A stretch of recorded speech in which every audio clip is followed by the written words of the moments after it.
میدونی آدمایی خیلی کمی هستن که به آرزوهاشون میرسن، چون همیشه موانع زیاده.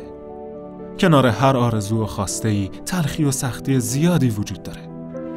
کاش میتونستم بیشتر از این کمکت کنم جانان. همین قدم واسه من کافیه اسکندر. من دیگه کاملا تنها شدم. هیچ وقت فکر نمی کردم که زندگیم فقط توی چند ثانیه عوض بشه. اینو به خاطر حمایت تو میتونم تحمل بکنم، وگرنه از زندگی ناامید میشدم.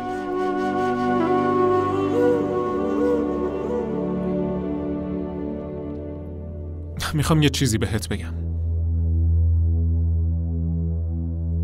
نمیدونم بعد از شنیدنش چه واکنشی نشون میدی، اما گفتنش برای من خیلی مهمه. چی شده؟ ببین جانان، تو توی این دنیا هیچ کسو نداری.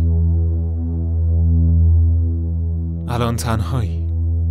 تا کی میخوای تنهایی با مشکلاتت روبرو بشی؟ بالاخره باید ازدواج کنی.